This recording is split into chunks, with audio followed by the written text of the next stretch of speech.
여러분들 생활하시면서 분명히 내 눈앞에 있는데 눈앞에 있는 것을 제대로 인지하지 못하는 경험을 해보시지 않았을까 한번 생각을 해봅니다.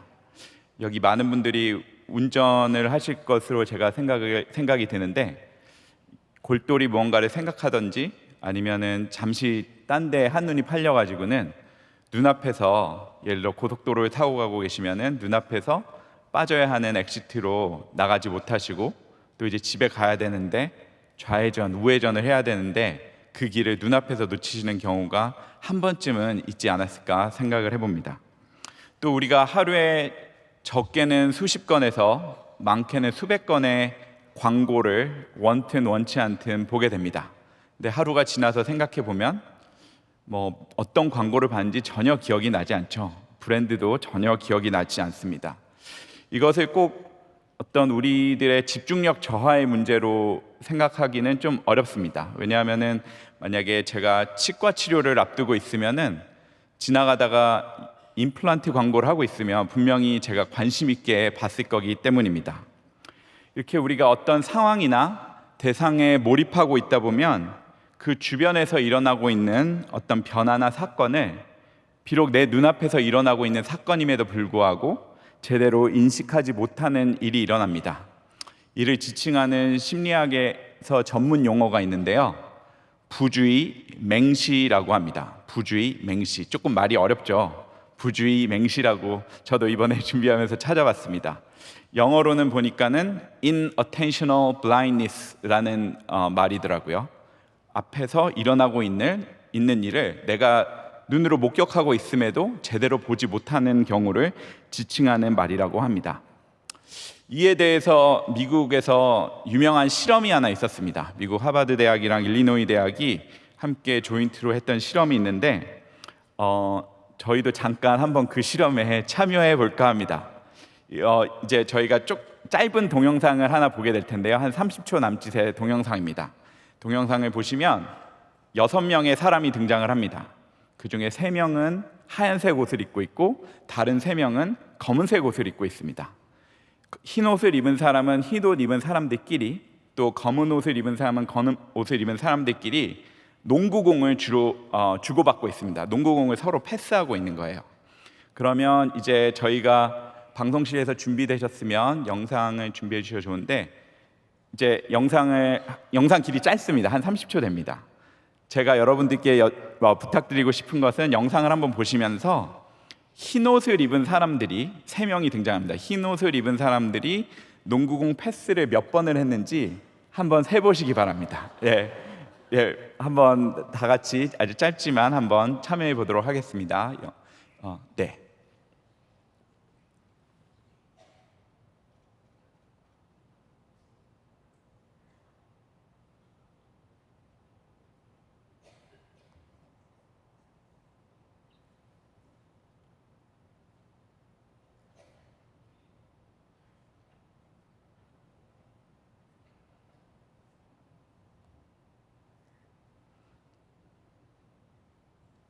네, 여기서 끊어주시면 됩니다. 네, 아마 오늘 예배 자리에 오시면서 이런 영상을 보시게 될 거는 아무도 예상 못하셨을 것 같은데, 한번 여쭤보겠습니다. 흰 옷을 입은 사람들이 농구공을 서로 주고받았는데 총 몇 번 했는지 잘 보셨는지 모르겠어요. 14번 했다 한번 손 들어 보실까요? 14번. 그래도 잘 세셨네요. 네, 감사합니다. 15번인 것 같다. 네. 다들 관찰력이 좋으시네요. 16번인 것 같다. 네, 감사합니다. 정답은 15번입니다. 근데 화면이 박수가 나오네요. 네, 15번 맞추신 분들 집중력을 축하드립니다. 15번의 공을 주고 받았어요. 근데 혹시 영상을 보시면서 고릴라가 지나가는 거 보신 분들 계신가요? 한번 손 들어 보시겠어요? 고릴라를 봤다, 내가. 네. 그래도 우리 명성교회 성도님들은 내려주시면 됩니다. 많이들 보셨네요. 지금 보신 영상이 그 미국에서는 고릴라 실험 영상이라고 유명한 영상입니다. 그 유튜브 가셔서 혹시 또 관심 있으시면 부주의 맹시 혹은 뭐 don't blindness test 이렇게 검색해 보시면 바로 나오는 영상인데요. 지금 이제 14번, 15번, 16번 이렇게 다들 관찰하셨죠? 근데 그 와중에 고릴라 탈을 쓴 사람이 지나갑니다. 잘 보셨으면은 심지어 자기 막 가슴을 쿵쿵 치면서 굉장히 큰 액션을 하면서 지나갔습니다. 근데 이 실험을 이제 미국에서 했는데 그 실험자가 똑같은 질문을 이 영상을 본 사람들한테 물어봤어요. 고릴라를 보신 분 몇 분입니까? 했더니 한 50% 정도만 고릴라를 봤다는 거예요. 15번을 세뇌라고 눈앞에서 고릴라가 지나갔는데 그걸 못 본 사람들이 너무 생각보다 많았던 거예요. 이 실험을 한 사람들도 놀랐습니다. 그래서 이 실험을 조금 더 발전시켰는데 한 실험자는 한 그룹의 사람들한테는 지금 여러분들 참여하신 것처럼 똑같이 영상을 보여주고 또 다른 실험군한테는 전화 통화를 하면서 보라고 했대요. 전화 통화를 하면서. 그랬더니 정상적인 여러분과 같이 실험에 참여하셨던 분들은 한 50% 혹은 또 많게는 한 30% 정도만 고릴라를 못 봤는데 전화 통화를 하면서 이 영상을 본 사람들은 거의 90%가 고릴라를 못 봤답니다. 좀 믿기 어렵죠. 저도 이 실험 결과를 보면서 그랬을까 하는데 또 저희가 생각해 보면은 전화 통화하면서 딴 데 정신이 팔렸던 기억들이 한 번쯤은 있으실 것 같아요. 그래서 이 영상이 유명한 고릴라 실험이라는 그 제가 말씀드렸던 부주의 맹시라는 현상을 설명하는 실험으로 유명한 영상이었습니다. 이 실험의 의미에 대해서 영국의 리처드 왓슨이라는 학자는 이렇게 말을 했대요. 우리는 명백한 것조차 못 볼 수 있으며 자신이 뭔가를 보지 못한다는 사실조차 모를 수 있다. 이렇게 해석을 했다고 합니다. 오늘 저희에게 주신 말씀 마태복음 12장 38절부터 이하 말씀을 저희가 함께 살펴보았는데요. 오늘 말씀에도 지금 제가 말씀드렸던 부주의 맹시라는 현상을 경험하고 있는 사람들이 등장을 합니다. 조금 더 구체적으로 말씀드리면 영적인 부주의 맹시 현상을 겪고 있는 사람들입니다. 서기관과 바리새인들이 찾아와서 예수님께 질문을 던집니다. 오늘 말씀 38절 한번 화면에 띄워주시면 한 목소리로 한번 읽어볼까요? 38절 시작.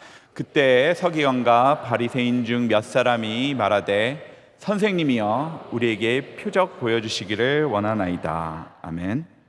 선생님이여 우리에게 선생님의 표적을 보여주십시오. 서기관과 바리새인들이 이렇게 질문했습니다. 이 말의 뜻은 뭐냐면 예수님 당신이 스스로에 대해서 말하고 있는 그 사람이 맞는지, 즉 예수님이 그리스도신지 또 하나님의 아들인지 우리에게 분명한 증거를 보여달라고, 표적을 보여달라고 요청하고 있는 것입니다. 이러한 요청에 대해서 예수님께서 그 다음 절에 이렇게 답하십니다. 39절 한번 또 한 목소리로 읽어볼까요? 시작. 예수께서 대답하여 이르시되 약하고 음란한 세대가 표적을 구하나 선지자 요나의 표적밖에는 보일 표적이 없느니라. 아멘. 예수님께서는 내가 누구인지, 내가 그리스도인지, 내가 하나님의 아들인지 증명하기 위해서 내가 신비한 묘기나 마술 같은 특별한 일을 행할 필요가 없다고 말씀하고 계신 것입니다. 왜 그런 일들을 보여줄 필요가 없냐면 이미 구약 성경 속 선지자 요나의 이야기가 내가 누구인지, 예수가 누구인지에 대해서 보여주고 있기 때문이라고 예수님께서는 말씀하십니다. 여기서 예수님께서는 표적이라는 말을 사용하고 계십니다. 헬라어 원문을 살펴보면 세메이온이라는 단어인데 우리말로 옮겨보면 표적 혹은 상징 이런 말로 옮겨볼 수 있고요. 또 영어 성경을 보시는 분들은 사인이란 단어로 이 단어가 옮겨져 있는 것을 보실 수가 있습니다. 즉 예수님께서 하신 말씀을 조금 풀어서 말해보자면 요나의 이야기가, 구약 성경 속 요나의 이야기가 하나의 표적이자 하나의 사인으로 너희들에게 주어졌는데 표적을 보여달라는 너희들은 이미 눈앞에 주어진 이 요나의 표적을 놓치고 있는 것이 아니냐, 이렇게 예수님께서는 말씀하고 계신 것입니다. 그렇다면 예수님께서 말씀하신 요나의 표적, 이 요나의 표적이란 무엇을 말하는 것일까요? 여러분들은 이 본문 처음 보시는 분들도 계시겠지만 아마 한 번쯤은 읽어보셨으리라고 생각이 됩니다. 요나의 표적이라고 했을 때 여러분들은 어떤 것을 떠올리시나요? 혹시 큰 물고기를 떠올리시나요? 주일학교에서 요나 이야기 꼭 배우게 되죠. 저희가 보통 이 큰 물고기를 고래 같은 큰 물고기로 이렇게 표현을 하는데 혹시 영상 준비되어 있으면은 한번 보여주실까요? 네, 이 그림은 피터 라스티만이라는 네덜란드 화가가 17세기에 그린 그림입니다. 지금 아마 3장 후반절을 표현한 그림 같은데 큰 물고기 입에서 요나가 나오고 있는 모습으로 제가 이해해 볼 수 있습니다. 그러니까 우리가 요나 이야기하면은 지금 이 피터 라스트만이라는 화가가 그린 것처럼 큰 물고기 얘기, 큰 물고기 속에 요나가 3일 동안 3일 밤낮으로 들어가 있었던 얘기, 이것만 주로 떠올리기가 쉽습니다. 물론 요나서의 얘기는 이 큰 물고기 얘기를 담고 있습니다. 이런 기적과 같은 이야기를 담고 있지만 저희가 이 큰 물고기만 열심히 보고 있으면 이 큰 물고기 이야기 뒤에 숨겨진 더 큰 이 말씀의 진리를 놓치는 우를 범할 수가 있습니다. 말하자면 저희 역시 자칫 영적인 부주의 맹시 현상을 경험할 수가 있는 것입니다. 이 큰 물고기에 집착한 나머지 그 뒤에 숨겨진 더 큰 의미를 놓치게 되는 것입니다. 오늘 저는 여러분과 함께 이 요나의 표적, 요나 이야기가 담고 있는 더 큰 진리가 무엇인지 함께 나눠보고자 합니다. 오늘 제가 궁극적으로 말씀드리겠지만 이 요나서는 우리 자신이 어떤 존재인지, 나 자신이 어떤 존재인지, 또 우리 하나님께서 어떤 분이신지를 얘기해 주고 있는 책입니다. 눈앞에 예수님을 보고도 표적을 구했던, 그래서 일종의 영적인 부주의 맹시 현상을 보였던 서기관들과 바리새인들의 얘기를 저희가 읽을 때 이 사람들 쉽게 저희가 비판할 수 있습니다. 어떻게 눈앞에 예수님을 두고서도 또 다른 분명한 표적을 찾을 수가 있을까?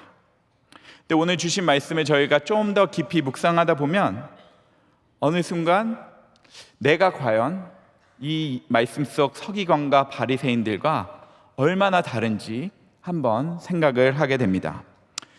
여기 계신 모든 성도님들 여러분도 각자의 인생에서 때때로 중요한 결정을 내려야 하실 때가 있습니다. 있을 줄로 압니다. 그리고 그 결정을 맞닥뜨릴 때마다 내 인생에 뭔가 중요한, 분명한, 크고 분명한 표적이 주어져서, 증거가 주어져서 내가 바른, 맞는 판단을 내리고 있는지 확증해 줬으면 좋겠다, 이런 마음이 한 번쯤은 들 줄로 압니다. 교회 밖에 계신 분들은 이런 필요가 있을 때면 모르긴 몰라도 점집을 많이 찾아가실 줄로 생각이 듭니다. 하지만 우리 성도인들은 그런 방식으로 분명한 표적을 찾지는 않죠. 그러면서도 주님 앞에 나와서 분명한 표적을 달라고, 아니 작은 표적이라도 저에게 보여달라고 주님 앞에 기도하는 것이 우리네 모습입니다. 근데 우리한테 이런 마음이 들 때 오늘 말씀 속 주님께서는 우리에게 이처럼 말씀하십니다. 이미 너희에게 표적을 주었다고.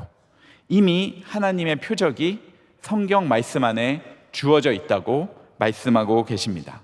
우리가 어떻게 살아야 하는지, 우리가 어떻게 하면 온전하고 풍성한 삶을 살아갈 수 있는지 이미 말씀 가운데 다 보여주셨는데 우리는 그것을 눈앞에 두고서 어쩌면 놓치고 있는지도 모르겠습니다.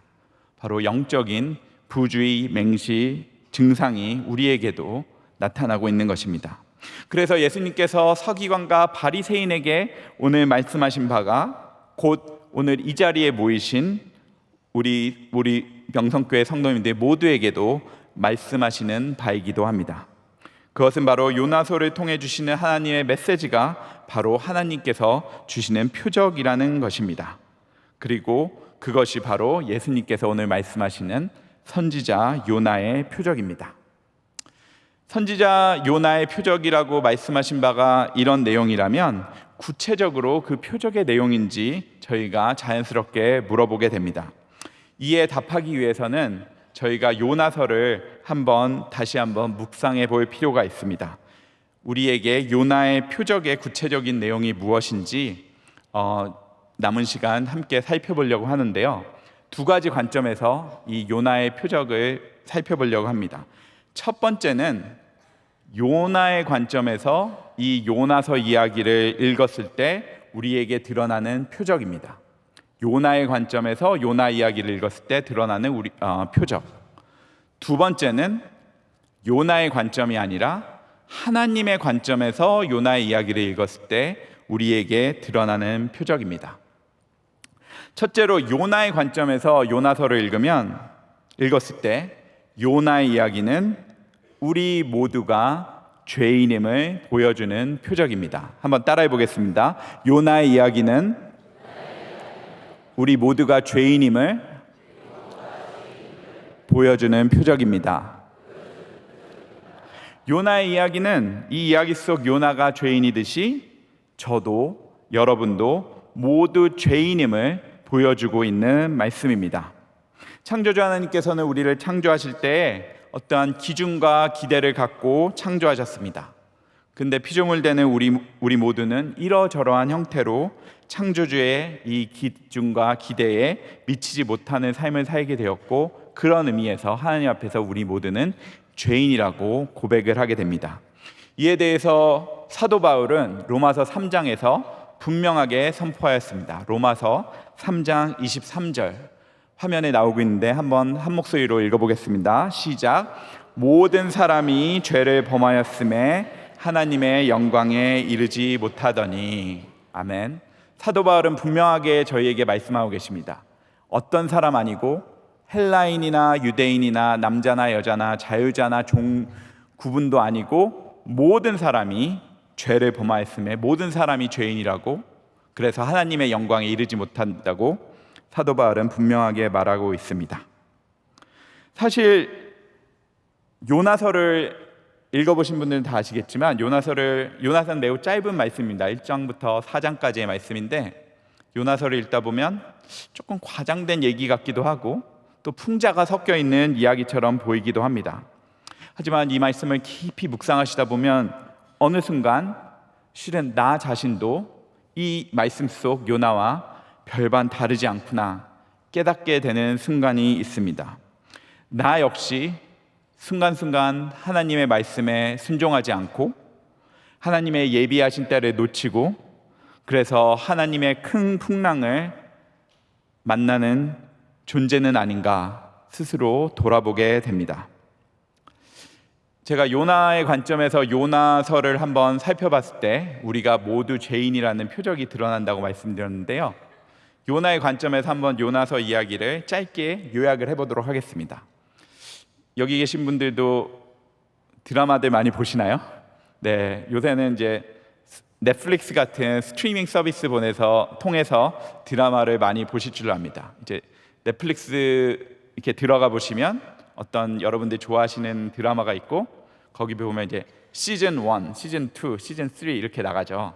그리고 각 시즌을 클릭하면 한 시즌이 여러 개의 회차로 구성이 되어 있습니다. 1화, 2화, 영어로는 에피소드 1, 2 이렇게 등장을 하는데, 한번 이 드라마 형식을 빌려서 요나서를 다시 한번 저희가 살펴보겠습니다. 시즌 1입니다. 시즌 1의 제목은 요나 이야기입니다. 매우 놀랍진 않죠? 요나 이야기를 저희가 요나 관점에서 본다니까. 제목은 요나 이야기입니다. 이 시즌 1 요나 이야기는 총 6화로 구성되어 있습니다. 에피소드가 총 6개인 드라마입니다. 첫 번째 에피소드의 제목, 제1화의 제목은 도망치는 요나입니다. 도망치는 요나. 하나님께서는 요나에게 큰 성읍 니느웨로 가서 그곳에 죄악이 가득함을 선포하라고 명령하시면서 이야기가 시작됩니다. 근데 다 아시는 대로 요나는 이 하나님의 명령을 듣지 않고 도망을 칩니다. 하나님께서 가라고 하신 니느웨는 어떤 곳입니까? 이 니느웨는 고대 근동 사회에서 아수르, 또 아시리아라고도 불리죠. 이 아수르 제국의 수도였던 도시입니다. 역사적으로 살펴보면 아수르 제국은 이스라엘 왕국, 북이스라엘 왕국, 또 남유다 왕국을 여러 차례 공격해 왔고 결국은 기원전 8세기에 북이스라엘 왕국을 정복했던 제국이었습니다. 가장 대표적인 이스라엘의 적국이라고 말씀드릴 수 있습니다. 그런데 이런 적대적인 관계를 가졌던 니느웨 성에 가서 이제 하나님께서 요나에게 하나님의 메시지를 선포하라고 명령하신 것입니다. 그리고 요나는 이 하나님의 명령에 따르지 않는 죄를 범하게 됩니다. 이어지는 2화 두 번째 에피소드는 하나님께 반항하는 요나입니다. 제목이 하나님께 반항하는 요나.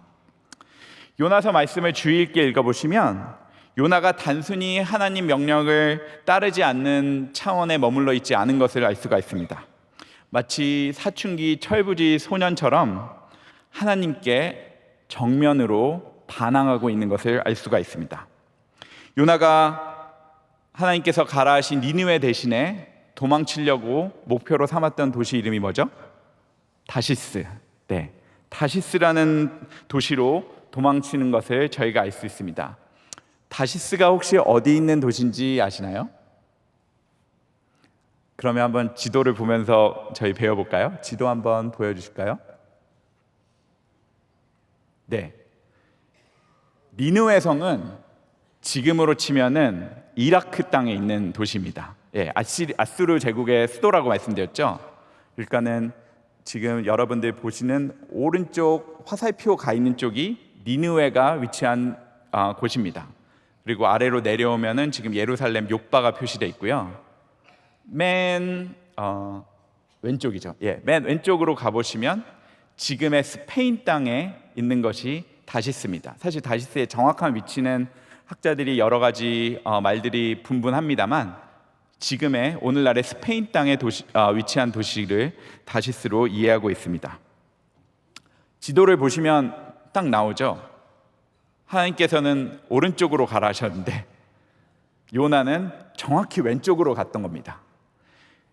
말씀 보시면은 이스라엘 땅에 있던 요바라는 항구 도시에서 요나가 이제 배를 타고 다시스로 향했던 것을 알 수 있는데 이 요바에서 스페인 땅까지 대략 한 4,000km 거리에 해당된다고 합니다. 근데 니느웨는 그것보다 더 오른쪽에 이라크 땅에 위치했던 도시인 거죠. 그러니까 이거는 단순히 하나님 말씀을 안 들은 게 아니고 정면으로 들이받은 겁니다. 절대로 내가 오른쪽으로는 가지 않겠다. 절대로 동쪽으로 안 갈 거고 나는 무조건 정반대 방향 서쪽으로 갈 것이다.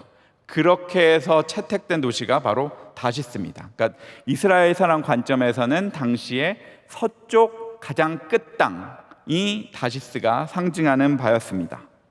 그래서 요나는 다시스행 배에 올라타고서는 하나님의 뜻과는 최대한 멀리 정확히 반대 방향을 향해서 갔던 것입니다. 그래서 요나가 다시스행 배에 몸을 실었다는 것은 단순히 하나님 말씀을 듣지 않았다 차원에 머무는 것이 아니고 나는 정말로 하나님 명령을 따라서 니느웨로 갈 수 없다고 온몸으로 항변하고 있는 것입니다. 온몸으로 하나님께 저항하고 있는 것이 지금 요나가 보여준 행동입니다. 세 번째 에피소드 넘어가 볼까요? 제3화, 시즌1 제3화의 제목은 하나님의 폭풍을 만난 요나입니다. 이렇게 다시스행 배를 탄 요나에게 이제 하나님께서 폭풍우를 보내십니다. 하나님께서 보내신 폭풍우가 요나가 타고 있던 배를 뒤집어 버립니다. 요나의 고난이 시작된 것입니다. 갑판 위에서는 물건을 버리고 아주 난리가 났습니다. 그런데 여전히 하나님의 폭풍과는 가장 멀리 떨어진, 배에서 가장 멀리 떨어진 가장 밑바닥층에서 요나는 깊이 잠들어 있습니다. 이런 요나가 이 폭풍의 원인 제공자인 것이 드러나자 선원들이 요나를 바닷속으로 던져버리게 됩니다. 그리고 다음 에피소드 4화가 시작됩니다. 네 번째 에피소드, 큰 물고기 속에서 기도하는 요나입니다. 하나님께서 준비하신 큰 물고기 속에서 이제 요나는 밤낮으로 3일을 보내게 됩니다. 그리고 이곳에서 요나는 처음으로 하나님의 구원을 부르짖게 됩니다. 지금까지 내 맘대로 살았던 내 삶을 내려놓고 나의 삶은 내가 통제하는 것이라고 고집해왔던 나의 아집을 내려놓고 이제 하나님께 구원을 부르짖고 있는 것입니다. 이 요나의 기도에 하나님께서 응답하시고 물고기가 요나를 토해내고 요나는 다시금 일어설 기회를 갖게 되었습니다. 다음 제5화 5번째 에피소드의 제목은 두 번째 기회를 얻은 요나입니다. 이제 요나에게 두 번째 기회가 주어졌습니다. 니느웨 성읍으로 요나가 이제 향합니다. 그리고 그곳에서 하나님의 심판이 임할 것이라고 하나님의 메시지를 전달합니다. 그런데 여기서 놀라운 역사가 발생합니다. 말씀드렸던 대로 니느웨 사람들, 아수르 사람들은 이스라엘 왕국의 대표적인 적국이었습니다. 그래서 요나는 이 말씀을 전했을 때 니느웨 사람들이 굉장히 완악한 마음으로 이 말씀을 대응하지 않을까 생각을 했었습니다. 근데 이런 대응과 달리 니느웨 사람들이 요나가 선포한 말씀에 반응해서 오늘 말씀에 보면은 악한 길에서 돌이켰다 이렇게 표현하고 있습니다. 회개를 했다는 얘기죠. 악한 길에서 니느웨 사람들이 돌이키게 됩니다. 그리고 하나님께서는 이를 보시고 요나에게 선포하라 하셨던 하나님의 심판의 재앙을 거두시게 됩니다. 요나가 하나님의 말씀에 순종하자 기대하지 않았던 거대한 변화가 이 니느웨 땅에서 벌어지게 된 것입니다. 이제 시즌 1의 피날레에 도달했습니다. 제6화 시즌 1 피날레입니다. 마지막 화입니다. 지금까지 이 얘기를 저와 함께 따라오신 분들은 해피엔딩을 기대하실지도 모르겠습니다. 하지만 시즌 1 마지막 화의 제목은 하나님께 분노하는 요나입니다. 하나님께 분노하는 요나. 해피엔딩으로 끝날 것만 같던 이 이야기가 마지막 화에 와서 또 한 번의 반전을 겪게 됩니다. 요나가 이제 니느웨 성에서 일어난 이 모든 일을 멀리서 지켜보고 있습니다. 그리고 이 모든 일이 너무 자기 마음에 들지 않습니다. 그래서 하나님께 잔뜩 성을 냅니다. 저 멀리서 니느웨 성을 보면서 요나는 드디어 하나님의 불심판이 이 우리의 적 니느웨 땅에 임하겠구나 바랬는지도 모르겠습니다. 하지만 그런 일은 일어나지 않았습니다. 요나는 이스라엘 백성으로서 니느웨 사람들에 대해서 갖고 있었던 원한과 감정을 도저히 내려놓을 수가 없었습니다. 그래서 좌절하고 분노하게 되었습니다. 이렇게 좌절하고 분노해 있는 요나에게 하나님께서 찾아오십니다. 그리고 하나의 질문을 던지시면서 이 시즌 1 요나 이야기가 끝이 나게 됩니다. 요나서 4장 마지막 절의 말씀입니다. 요나서 4장 11절 말씀인데요. 화면에 말씀이 나오는 줄로 압니다. 한번 한 목소리로 저희 읽어보겠습니다. 시작. 하물며 이 큰 성읍 니느웨에는 좌우를 분별하지 못하는 자가 12만여 명이요 가축도 많이 있나니 내가 어찌 아니하겠느냐 하시니라. 아멘. 풀어 말하자면 이 큰 성읍 니느웨를 나 하나님이 아끼지 않을 수 있겠느냐 이렇게 요나에게 말씀하시는 것입니다. 나 여호와가 니느웨 백성과 또 그곳에 있는 짐승까지 아끼는 것이 잘못된 일이냐 하나님께서 요나에게 물으시면서 이 시즌 1의 이야기가 끝이 납니다. 이처럼 요나의 이야기를 요나의 관점에서 풀어보았는데요. 이 이야기에서 요나는 어떤 사람입니까? 요나는 도망치는 요나입니다. 요나는 반항하는 요나입니다.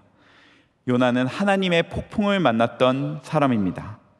그리고 요나는 두 번째 기회가 주어졌지만 다시금 하나님께 화내고 있는 요나입니다. 이러한 요나를 아주 압축적으로 보여주는 구절이 요나서 1장 3절에 등장을 합니다. 요나서 1장 3절 말씀인데요. 한번 저희들 화면 보면서 한 목소리로 읽어보겠습니다. 시작. 그러나 요나가 여호와의 얼굴을 피하려고 일어나 다시스로 도망하려 하여 욥바로 내려갔더니. 네. 오늘 화면에 보여주신 말씀에 여호와의 얼굴을 피하여 이런 표현이 등장합니다. 다른 한글 성경 갖고 계신 분들은 여호와의 낯을 피하려 이런 표현도 보시고요. 여호와의 눈앞을 벗어나려라고 번역된 말씀도 보실 줄로 압니다.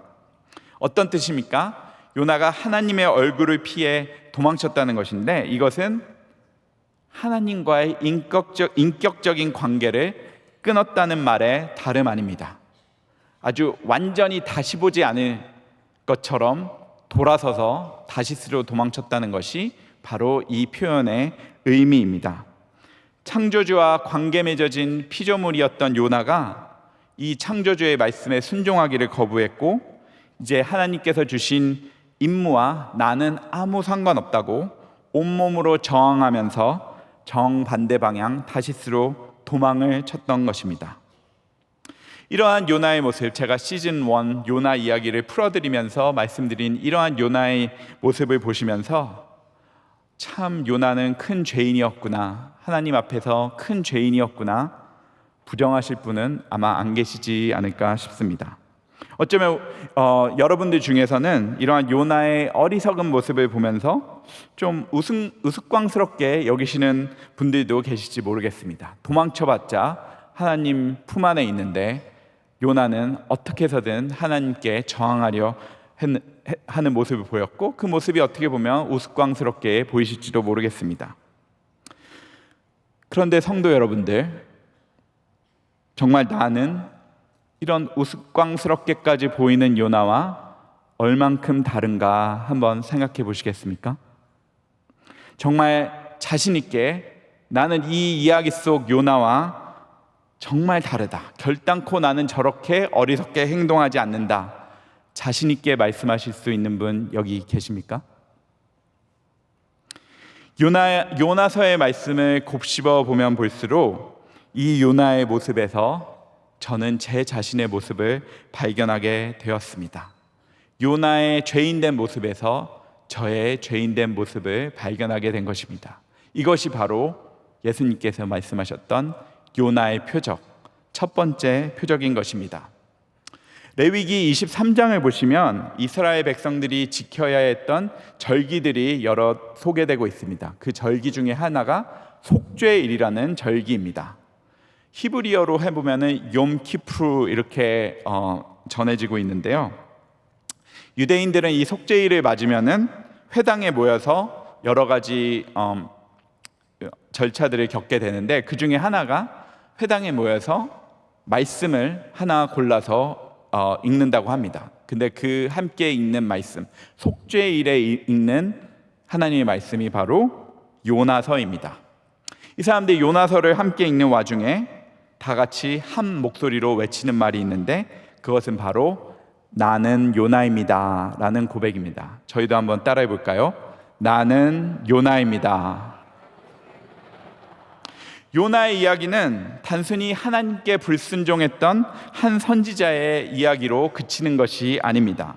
바로 요나 이야기는 그 속에서 죄인된 나 자신을 발견하게 되는 표적이 담겨 있는 말씀인 것입니다. 첫 번째 표적에 대해서 말씀드렸습니다. 첫 번째 표적은 요나의 관점에서 요나서를 읽을 때 드러나는 표적이라고 말씀드렸습니다. 그러면 이제 두 번째 표적을 살펴보겠습니다. 두 번째 표적은 하나님의 관점에서, 요나의 관점이 아니라 하나님의 관점에서 요나서를 읽을 때 드러나게 되는 표적입니다. 하나님의 관점에서 요나서를 다시 읽어보시면 어느 순간 이 이야기의 주인공이 책 제목에 드러나 있는 요나가 아니라 하나님 아버지이시구나 하는 것을 깨달을 수 있게 됩니다.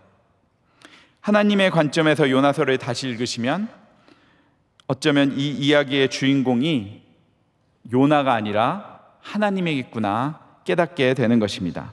하나님의 관점에서 요나서를 읽으면 요나의 이야기는 우리의 죄보다 훨씬 더 크신 하나님의 은혜를 보여주는 표적입니다. 한번 따라해 보겠습니다. 요나의 이야기는 우리의 죄보다 훨씬 더 크신 하나님의 은혜를 보여주는 표적입니다. 요나의 이야기는 제가 말씀드렸던 대로 나의 죄를 보여주지만 동시에 나의 구원자 되시는 하나님께서 얼마나 위대한 분이신지 또한 보여주는 이야기이기도 합니다. 그저 내가 저지른 죄에 대한 이야기에서 그치는 것이 아니라, 또 믿기 힘들 정도로 큰 물고기 이야기에서 그치는 것이 아니라, 진정 하나님은 누구신지, 그리고 왜 그분이 나와 상관하시는지에 대해서 우리는 요나서에서 볼 수가 있는 것입니다. 다시 한번 넷플릭스 드라마 형식을 차용해 보겠습니다. 시즌 1 이야기가 요나 이야기라고 말씀드렸죠. 시즌 2의 제목은 하나님 이야기입니다. 시즌 2 역시 6개의 에피소드로 구성이 되어 있습니다. 첫 번째 제1화의 제목은 초대하시는 하나님입니다. 초대하시는 하나님. 비록 요나는 여호와의 낯을 피해서, 여호와의 얼굴을 피해서 다시스로 도망쳤지만 하나님께서는 요나를 먼저 초대하셨습니다. 하나님께서는 요나와의 관계를 먼저 시작하셨고, 그래서 지금 여기에서 이제 내가 새 일을 시작하려고 하니 내가 나와 함께 하기를 원한다, 요나에게 손을 내미셨던 것입니다. 우리도 마찬가지입니다. 하나님께서는 그분의 역사에 우리 모두가, 여기 계신 한 분 한 분이 모두 동참하도록 지금 여러분들을 초대하고 계십니다. 두 번째 에피소드, 제2화의 제목은 찾아가시는 하나님입니다. 찾아가시는 하나님. 요나는 4,000km도 넘는 정반대 방향으로 하나님의 낯을 피해서 도망쳤지만 하나님께서는 그런 요나를 버리지 않으셨습니다. 오히려 그런 요나를 찾으셨습니다. 요나가 다시금 하나님 말씀에 주목할 때까지 하나님께서는 요나를 포기하지 않으셨고, 사랑과 은혜 가운데서 요나를 다시 찾으셨습니다. 요나야, 내가 너를 사랑한다. 너는 지금 인생에서 최고의 것을 놓치고 있는 거야. 이렇게 말씀하시면서 하나님께서는 요나를 찾으셨습니다. 세 번째 에피소드의 제목은 예비하시는 하나님입니다. 예비하시는 하나님. 초대하시는 하나님, 찾아가시는 하나님에 이어서 예비하시는 하나님을 이 말씀에서 볼 수가 있습니다. 요나서 1장 마지막 구절은 이렇게 말씀하고 계십니다. 여호와께서 이미 큰 물고기를 예비하사 요나를 삼키게 하셨으므로. 여기서 우리가 다시 확인할 수 있는 것은 요나 이야기는 단지 큰 물고기에 대한 환상적인 이야기가 아닙니다. 진정 요나 이야기가 말하고자 하는 바는 그 큰 물고기를 예비하고 제공하신 분이 바로 하나님 아버지시라는 사실입니다.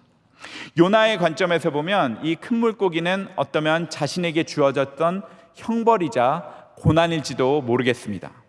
하지만 하나님의 관점에서 보면 이 큰 물고기는 요나의 삶을 통해서 이루고자 하셨던 그 큰 일에 있어서 하나의 예비 과정이었던 것입니다. 이 예비 과정을 통해서 이제 요나는 하나님의 더 큰 일을 감당할 수 있게 된 것입니다. 네 번째 에피소드 제4화, 시즌2의 제4화의 제목은 회복시키시는 하나님입니다.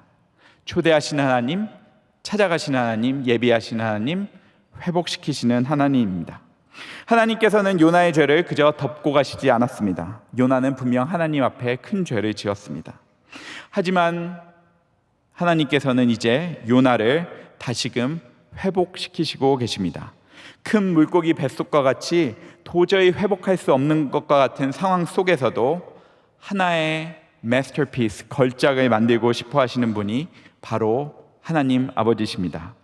큰 물고기 뱃속과 같이 어지러운 상황 자체를 하나님께서는 이 요나를 회복시키시는 도구로 사용하셨던 것입니다.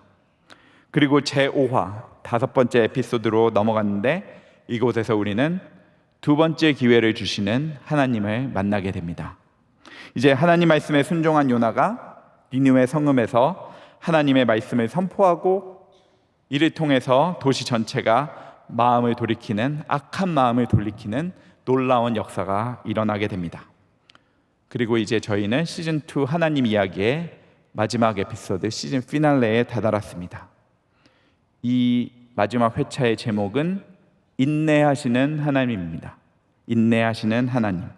사실 하나님의 인내하심은 요나서 전체를 꿰뚫는 주제 중에 하나라고 말씀드릴 수 있습니다. 하나님께서는 요나를 초대하시고 찾아가시고 요나를 위해 예비하시고 회복시키시까지 인내하셨습니다.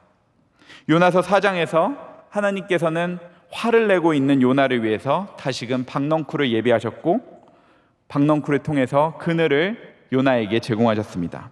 하지만 이 박넝쿨이 시들게 되자 또다시 요나는 하나님 앞에서 화를 냅니다. 그러자 하나님께서는 아까 저희가 다 같이 읽었던 마지막 질문을 요나에게 던지셨습니다.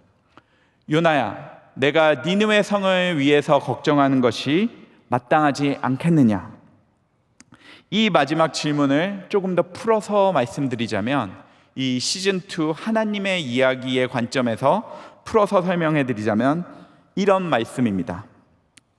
요나야, 네가 니느웨 백성들을 어떻게 생각하든지 간에, 좋아하든지 싫어하든지 간에, 나 하나님이 너 요나를 초대했던 방식대로, 나 하나님이 너 요나를 찾으셨던 방식대로, 나 하나님이 너 요나를 위해서 예비하셨던 방식대로, 나 하나님이 너 요나를 인내하셨던 방식대로, 그리고 나 하나님이 너 요나를 사랑했던 방식대로 이제 이 니느웨 사람들도 내가 사랑하는 것이 마땅하지 않겠느냐? 하나님께서는 요나에게 묻고 계신 것입니다. 이제 말씀을 맺고자 합니다. 예수님께서 말씀하신 요나의 표적은 우리 신앙의 본질을 보여주는 두 가지 표적입니다. 첫 번째 표적은 요나의 표적으로서 나 자신이 하나님 앞에서 죄인임을 보여주는 표적입니다. 동시에 둘째로 요나의 표적은 예수님께서 위대한 우리의 구원자 되시며 또한 내가 하나님의 용서와 사랑을 받을 수 있음을 보여주는 표적이기도 합니다.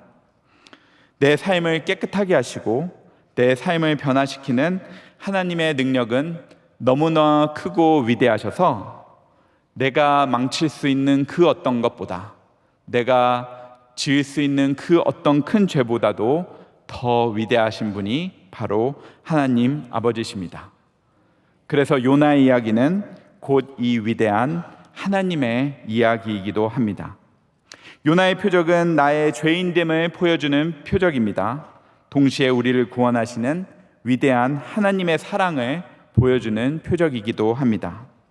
이 요나의 표적을 나의 표적으로 붙잡고 신앙의 여정을 경주하시는 명성교회 모든 성도님들이 되시기를 간절히 소망합니다.